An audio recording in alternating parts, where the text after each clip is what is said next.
A graça santificante. Ponto 1. Noções prévias de psicologia.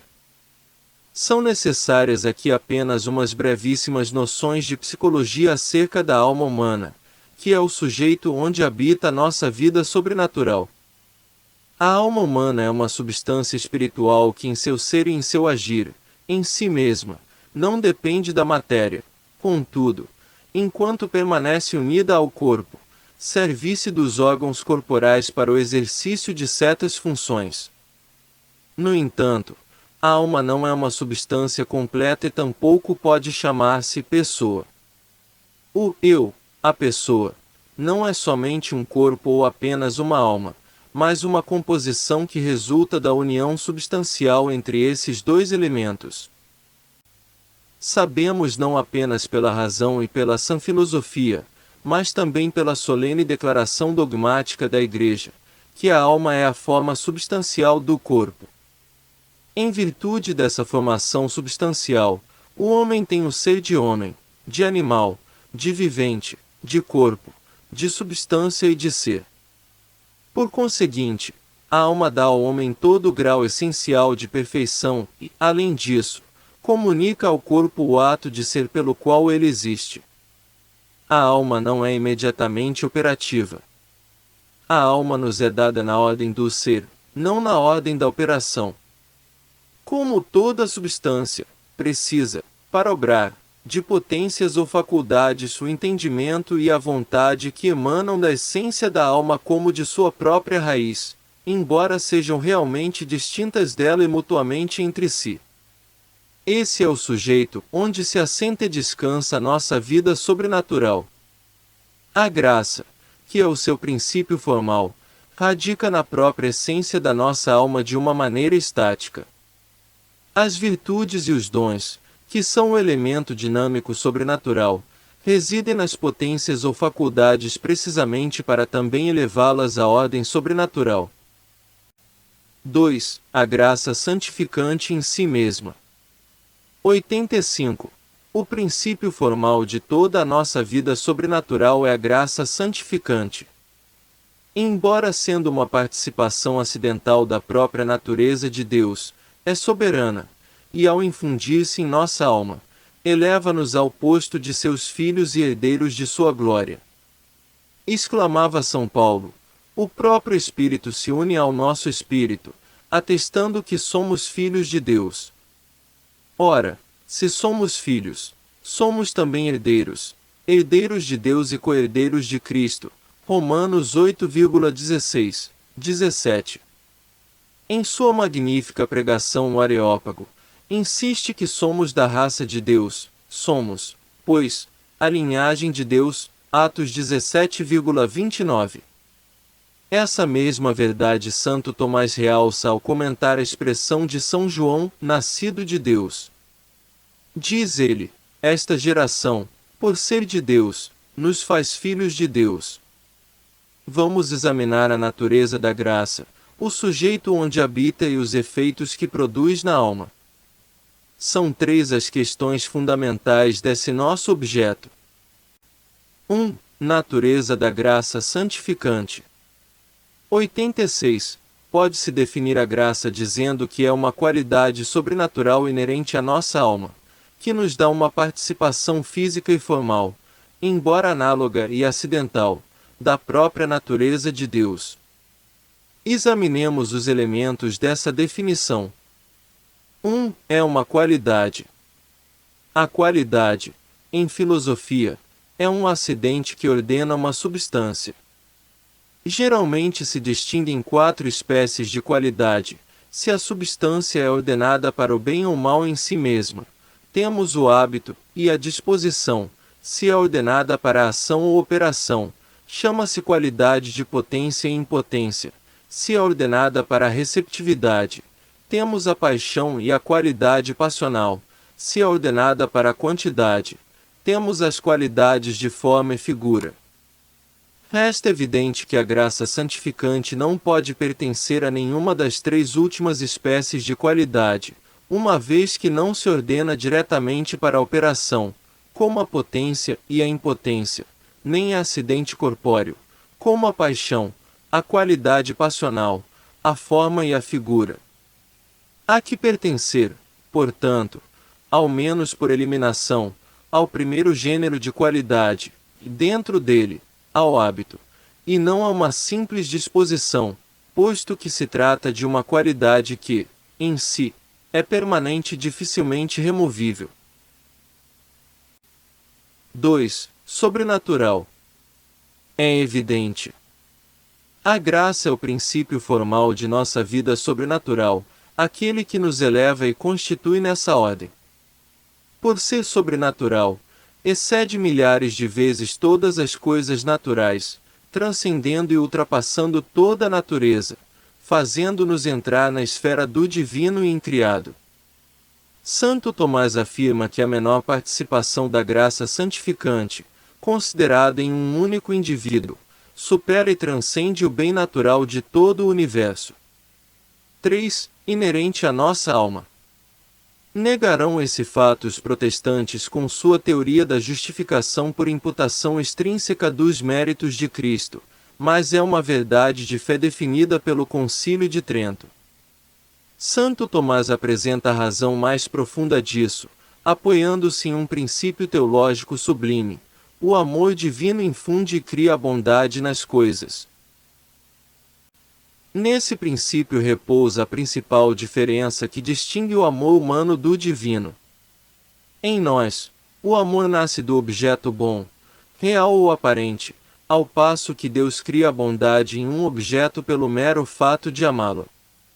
E como o amor se compraz naquilo que lhe é semelhante, a graça, pela qual Deus nos ama com amor de amigo, de certo modo nos eleva ao seu nível e nos deifica, por assim dizer, por meio de uma participação formal de sua própria natureza divina. Somente Deus pode deificar, comunicando um consórcio com a natureza divina, por uma participação de semelhança. De modo mais resumido, Deus ama com amor sobrenatural e absoluto aquele que lhe é agradável, mas como o amor de Deus é a causa daquele que ele ama, segue-se que ele deve produzir, naquele que lhe é desse modo agradável, a razão dessa bondade sobrenatural, denominada graça. 4. Que nos dá uma participação física e formal, embora análoga e acidental, da própria natureza de Deus. A participação é simplesmente a assimilação e a expressão inadequada em uma coisa inferior de alguma perfeição existente em uma coisa superior. Santo Tomás diz a esse respeito que, o que é totalmente alguma coisa determinada, não participa dessa coisa, mas identifica-se com ela. Porém, o que não é totalmente essa coisa, mas tem algo dela, disse propriamente que participa dela. A participação pode ser moral ou física. A física subdivide-se em virtual e formal. A formal pode ser unívoca ou análoga. São conceitos conhecidos que não é preciso explicar.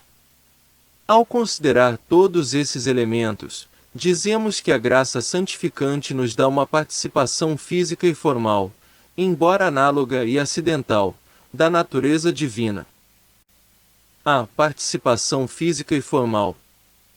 Que a graça nos faz participantes da natureza divina é uma verdade que consta expressamente na Sagrada Escritura. Diz o apóstolo São Pedro: foram-nos concedidas as maiores e mais valiosas promessas, a fim de que vos tornasseis participantes da natureza divina. Segundo Pedro 1,4. Não há necessidade de falar mais claro nem de maneira mais explícita. O fato é confirmado pela liturgia da Igreja quando, ao cantar o prefácio da Ascensão, referindo-se a Cristo, subiu ao céu para fazer-nos partícipes de sua divindade. Com que persuasiva eloquência São Leão Magno quer inculcar na alma de seus ouvintes essa verdade: conhece, cristão, tua dignidade. Feito partícipe da natureza divina, não queiras voltar à vileza da tua antiga condição. Todavia, é preciso examinar aqui o modo como a graça santificante participa da natureza divina. Deus não é semelhante às criaturas, uma vez que ele, e só ele, é o ser por essência, sendo todas as criaturas seres por participação. Não obstante, as criaturas são de alguma maneira semelhantes a Deus, pois como todo agente produz algo semelhante a si, é necessário que no efeito esteja a semelhança da forma agente. Todavia, não se pode dizer que as criaturas sejam semelhantes a Deus por comunicação na forma segundo a mesma razão de gênero e de espécie, mas unicamente segundo certa analogia, enquanto que Deus é ser por essência, as criaturas são por participação. Entretanto, há 3 gêneros de criaturas que imitam analogicamente a Deus e que são de algum modo semelhantes a Ele. As criaturas irracionais. Elas participam da perfeição divina enquanto possuem, e esta semelhança tão remota chama-se vestígio. Porque, assim como por um vestígio ou uma pegada pode se rastrear, mesmo que imperfeitamente, o autor dessa pegada também pelas criaturas pode se rastrear o Criador.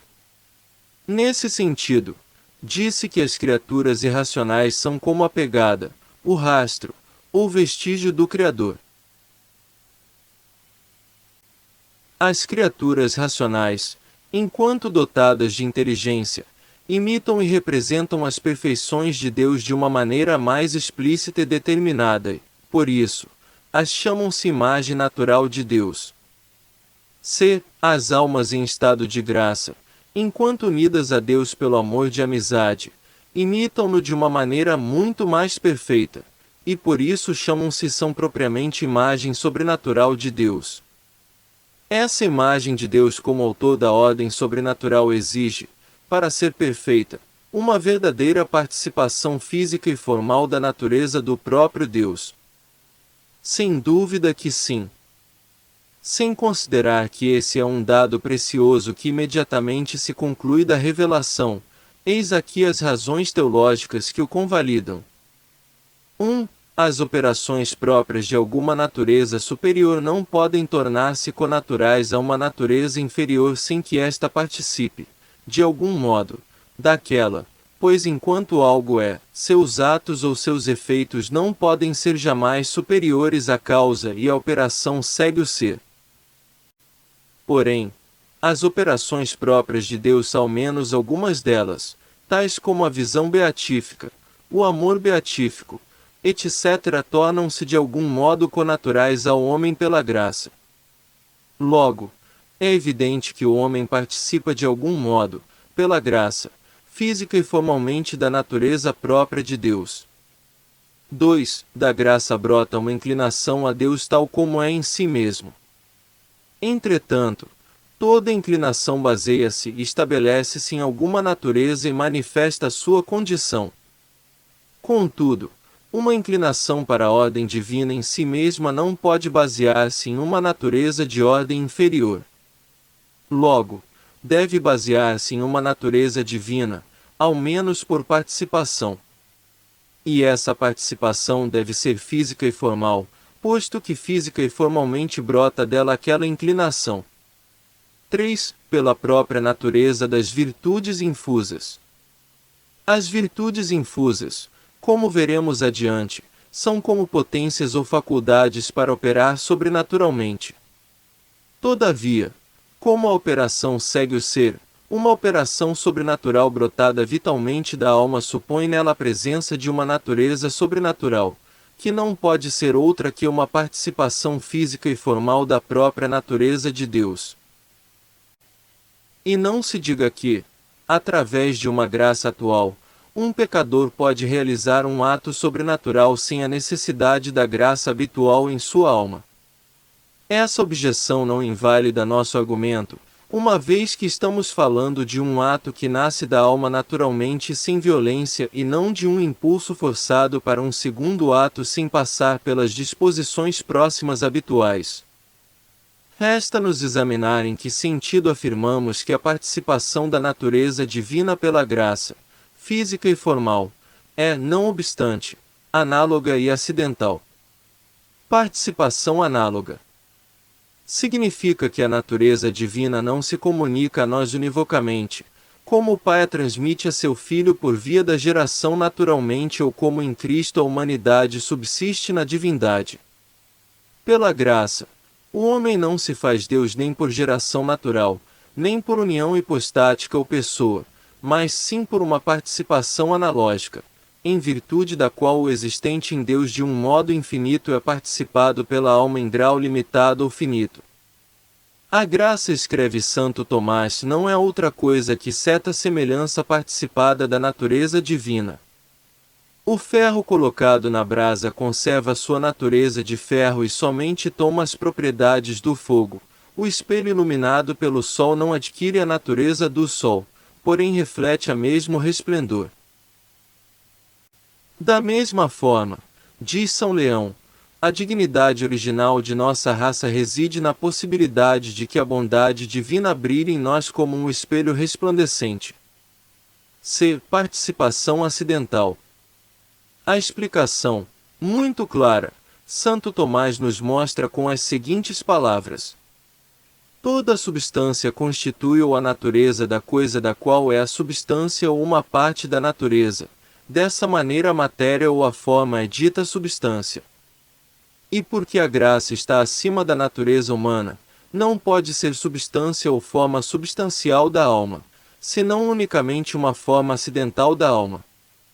Com efeito, o que é substancial em Deus encontra-se se comunica acidentalmente na alma que participa da divina bondade. E essa comunicação acidental do que em Deus é substancial, é precisamente a graça. Por outro lado, o Concílio de Trento ensina expressamente, como já vimos, que a graça habitual é inerente ao coração do homem. Pois bem, o que se insere em outro não é substância, mas acidente, como ensina a mais elementar filosofia. Isso também não diminui em nada a dignidade da graça com respeito às substâncias naturais, posto que, sendo um acidente sobrenatural, ultrapassa e transcende por sua própria essência, infinitamente, todas as substâncias naturais criadas ou criáveis. Não esqueçamos aquelas palavras de Santo Tomás que citamos logo acima: o bem da graça é, para o indivíduo, melhor que o da natureza de todo o universo. Essa é a incomparável altitude a que nos eleva a graça santificante. Para compreender menos imperfeitamente essa divina grandeza é preciso examinar os admiráveis efeitos que produz a graça na alma justificada. Contudo, antes de identificá-los, vejamos onde a graça habita, isto é, o qual é o seu sujeito. 2. Sujeito da graça. 87. Esta questão deve ser resolvida em função daquela outra que se suscita quando se pergunta se a graça se distingue ou não da caridade. Os teólogos que negam sua distinção real afirmam que a graça reside na vontade como em seu objeto próprio. Os que, pelo contrário, propugnam pela distinção real entre a graça e a caridade colocam essa virtude na vontade e a graça santificante na essência da própria alma. Essa segunda opinião é, sem dúvida, a verdadeira. Os argumentos que o provam são: 1. A regeneração do homem é realizada pela graça santificante. Contudo, a regeneração afeta antes a essência da alma que as potências, porque a ação generativa termina na essência. Logo, a graça reside na essência da alma. 2. Os acidentes espirituais que pertencem ao ser aderem-se à substância da alma e os que se ordenam à operação aderem-se às potências, ou faculdades. Todavia, a graça santificante confere à alma o ser sobrenatural e a caridade ordena-se para obrar. Logo, a graça santificante deverá aderir-se à essência da própria alma, e a caridade a uma de suas faculdades, isto é, à vontade. 3. Toda a perfeição de uma potência da alma tem razão de virtude. Porém, a graça santificante não tem razão de virtude, nem se ordena por si mesma para a ação.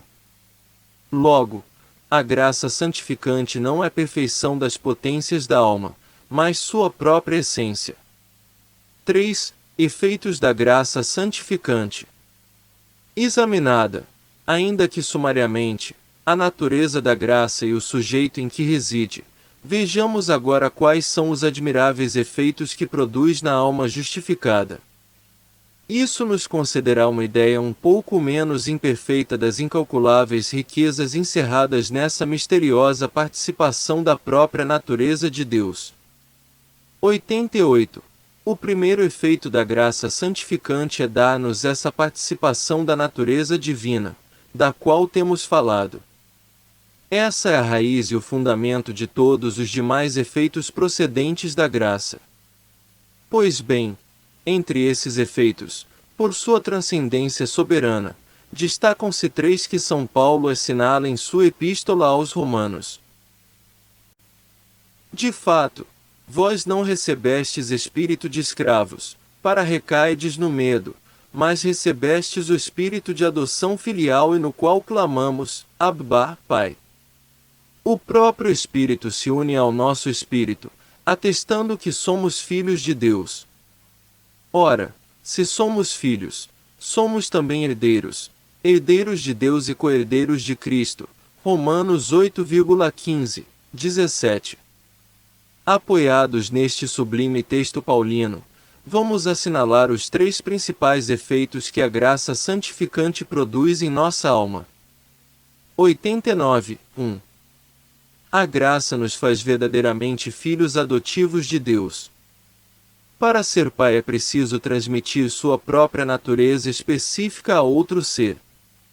O artista que esculpe uma estátua não é pai daquela obra, mas unicamente o autor. Por outro lado, os autores das nossas vidas são verdadeiramente nossos pais na ordem natural, porque nos transmitiram realmente, por via de geração, sua própria natureza humana. É essa filiação natural de Deus que é comunicada pela graça santificante. De algum. Deus Pai não tem mais que um só Filho segundo a natureza, o Verbo eterno. Somente a ele transfere eternamente, por uma inefável geração intelectual, a natureza divina em toda a sua infinita plenitude.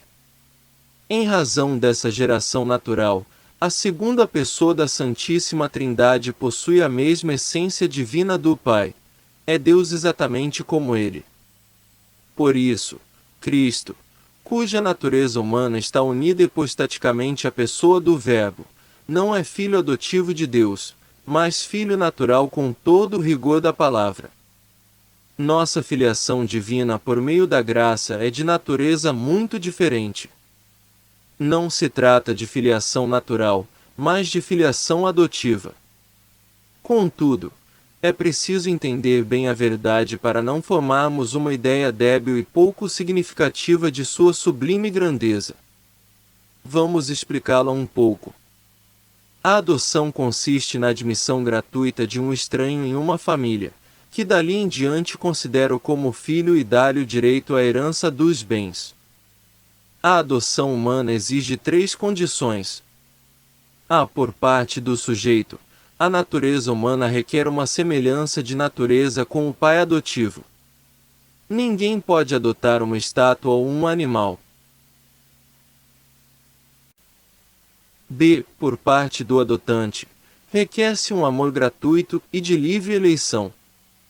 Ninguém tem direito a ser adotado, e bem como ninguém tem obrigação de adotar.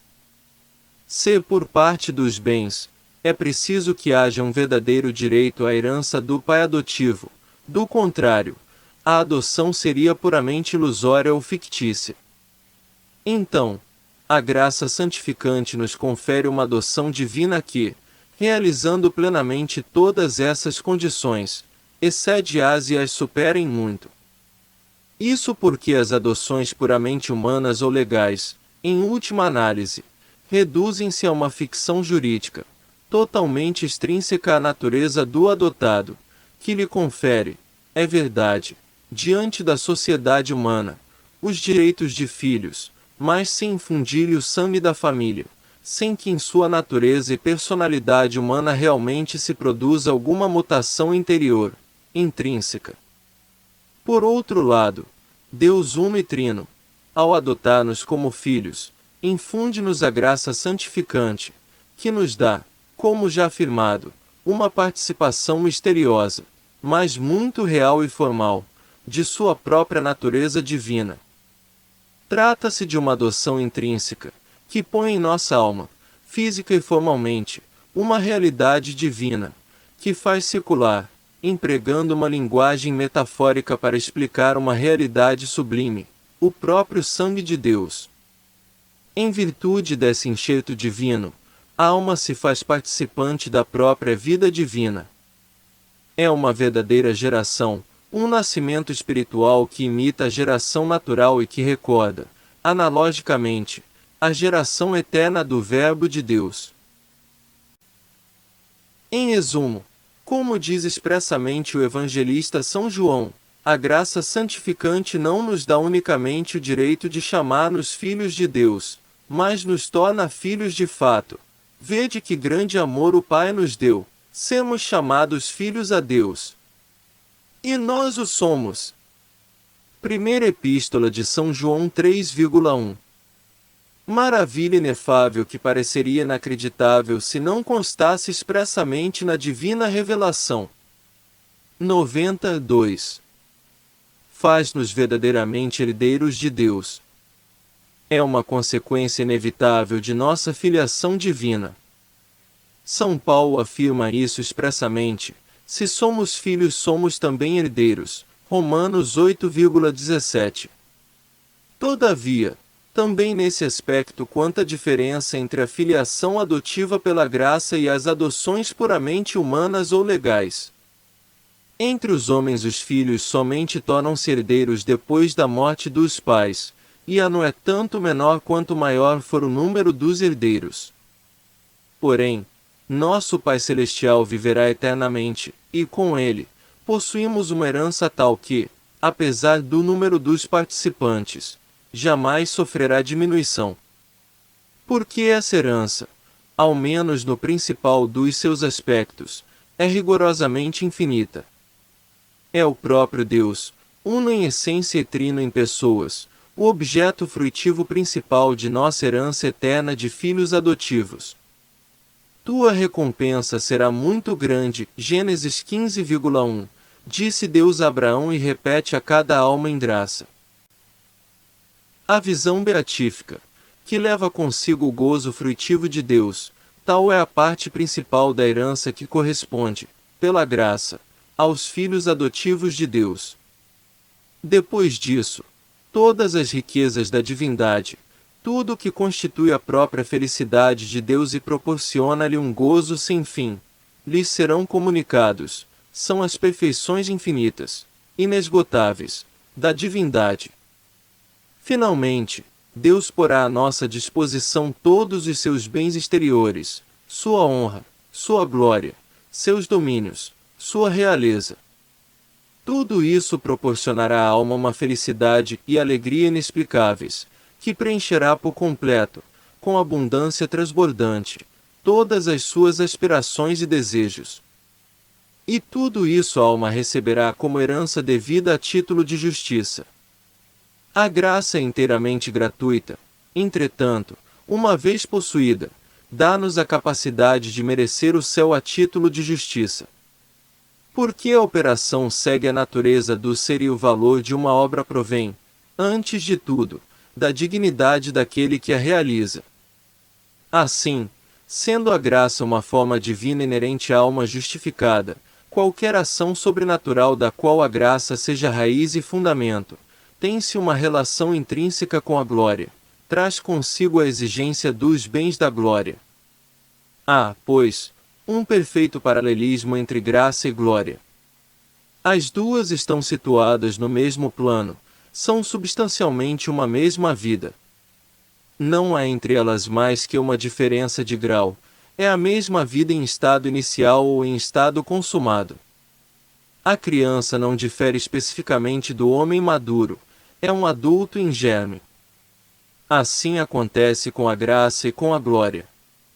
Por isso Santo Tomás pode escrever estas profundas palavras: a graça não é outra coisa senão o início da glória em nós. 91. 3 Torna-nos irmão em Cristo e co-herdeiros com Ele. Esta é a terceira afirmação de São Paulo no texto da Epístola aos Romanos que citamos acima. Essa relação deriva diretamente das outras duas anteriores, pois, como disse Santo Agostinho, aquele que diz Pai Nosso ao Pai de Cristo, que diz a Cristo senão irmão nosso. Pelo próprio fato de que a graça nos comunica uma participação da vida divina que o possui em toda a sua plenitude, é forçoso que venhamos a ser seus irmãos. Jesus fazer-se nosso irmão segundo a humanidade para fazer-nos seus irmãos segundo a de, para que pudesse dar-nos uma parte em sua divindade. Deus nos destinou, diz São Paulo, para se configurarem com a imagem de seu Filho, para que este seja o primogênito entre muitos irmãos. Romanos 8,29. Certamente não somos divindade, para que irmãos em Cristo segundo a natureza, nem somos filhos de Deus da forma que Cristo é o primogênito entre seus irmãos, mas também é o Filho unigênito do Pai. Ordem da natureza ele é Filho único. Entretanto, na ordem da adoção e da graça nosso irmão maior, é simultaneamente nossa cabeça e a causa da nossa salvação. Por essa razão, o Pai se dignou a olhar-nos como se fôssemos uma mesma coisa com o seu Filho. Ama-nos como a Ele, tem-no por nosso irmão e confere-nos o título para a mesma herança. Somos co-herdeiros de Cristo. Ele tem direito natural à herança divina uma vez que é Filho, a quem constituiu herdeiro de todas as coisas e pelo qual também criou o universo. Epístola aos Hebreus 1,2. Entretanto, Deus, por causa de quem e para quem todas as coisas existem, quis conduzir muitos filhos à glória. Por isso, por meio de sofrimentos, levou à perfeição aquele que iniciou a salvação deles, pois tanto o santificador, quanto os santificados, todos procedem de um só. Por esta razão, ele não se envergonha de chamá-los irmãos, quando diz, anunciarei o teu nome aos meus irmãos, e no meio da assembléia te louvarei. Epístola aos Hebreus 2,10, 12. Por essa razão, esses irmãos de Cristo vão compartilhar com ele o amor e a herança do Pai Celestial. Deus nos modelou sobre Cristo, somos com ele os filhos de um mesmo Pai que está nos céus. Por fim tudo acabará se realizando conforme o desejo de Cristo, que sejamos um com ele, como ele é um com o Pai Celestial. São João 17,21, 24. Realidades divinas que deveriam nos enlouquecer de gratidão e amor. Esses são os três principais efeitos da graça, mas não são os únicos. A seguir falaremos de mais alguns. 92, 4. A graça nos dá a vida sobrenatural. Essa participação física e formal da natureza do próprio Deus que constitui a essência da graça ultrapassa e transcende o ser e as exigências de toda a natureza criada ou criável, humana ou angélica. Com ela o homem se eleva, não apenas acima do plano humano, mas até mesmo acima da natureza angélica. Entra no plano do divino, torna-se como da família de Deus, começa a viver ao modo divino. A graça, por conseguinte, comunica-lhe uma nova vida sobreposta, infinitamente superior à da natureza, uma vida sobrenatural. 93, 5. Torna-nos justos e agradáveis a Deus. A graça, sendo uma participação física da própria natureza de Deus, faz-nos forçosamente compartilhar da justiça e da santidade divinas, haja vista que todos os atributos de Deus estão realmente identificados com sua própria essência divina.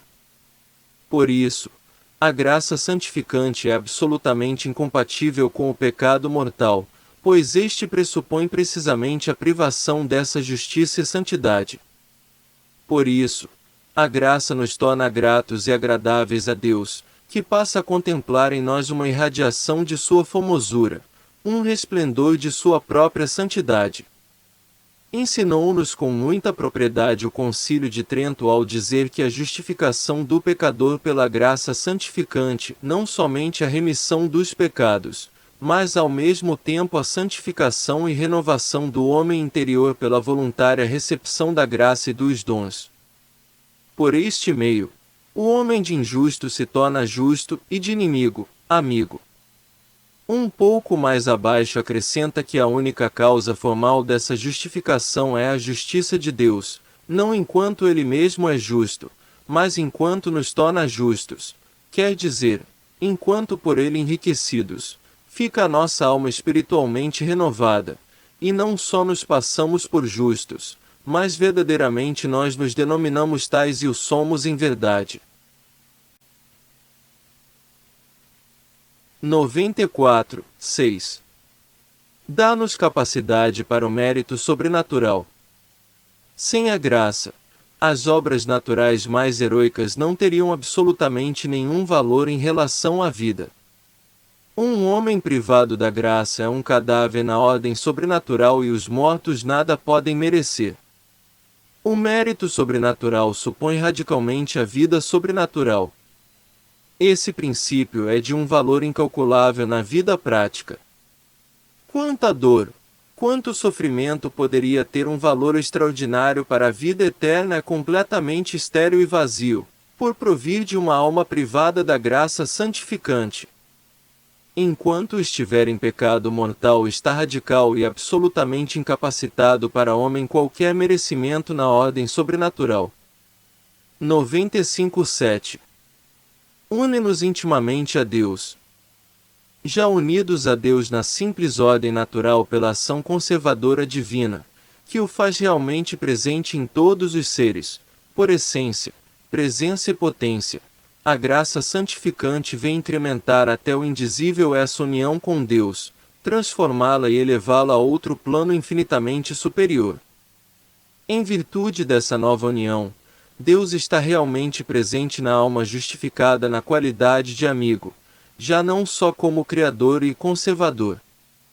Estabelece-se entre ambos uma corrente mútua de amor e amizade, uma espécie de mútua transfusão de vidas. Deus é amor.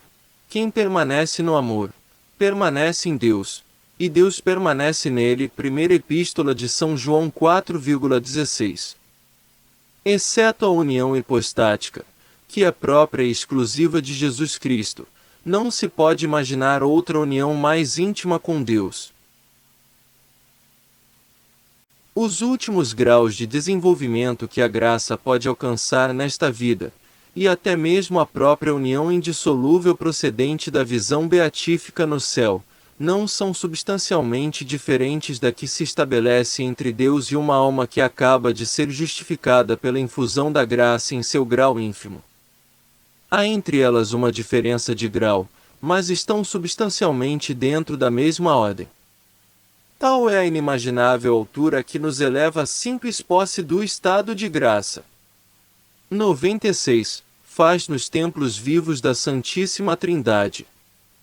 Isso é uma consequência de tudo o que estamos dizendo, que consta expressamente na revelação divina.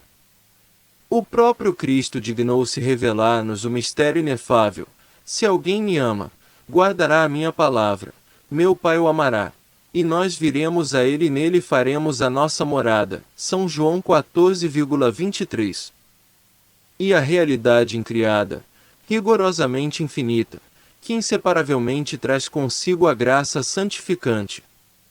A inabitação das pessoas divinas na alma justificada recebe na teologia o nome de graça incriada.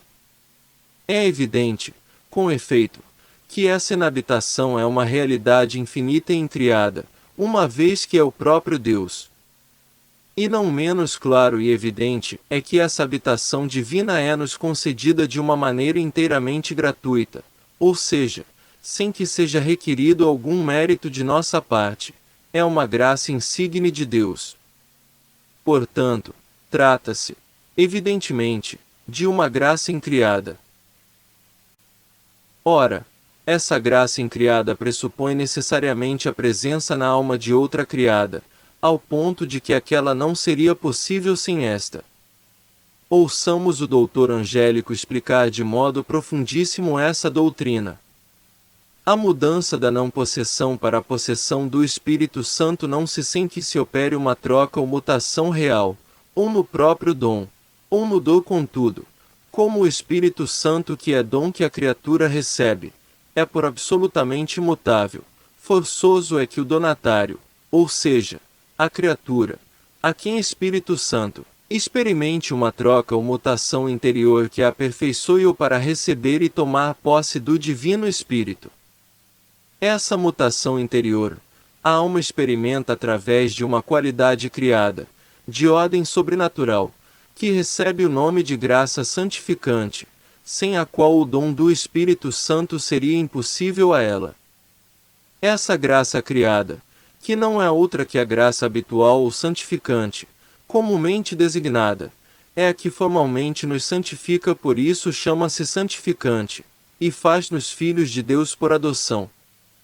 Nesse sentido, é para nós de um valor maior e mais preciosa que a própria inabitação trinitária, já que esta, embora em si mesma valha infinitamente mais por tratar-se de uma realidade incriada, não nos santifica formalmente, ou seja, por informação intrínseca e ontológica. Deus não pode ser forma de nenhum ser criado, posto que a forma constitui uma parte da essência desse ser e Deus, de modo algum, pode ser parte de algum ser criado. A própria união hipostática em Cristo não se verificou por informação da natureza divina na natureza humana de Cristo, mas pela assunção ou elevação da natureza humana à união pessoal com o Verbo.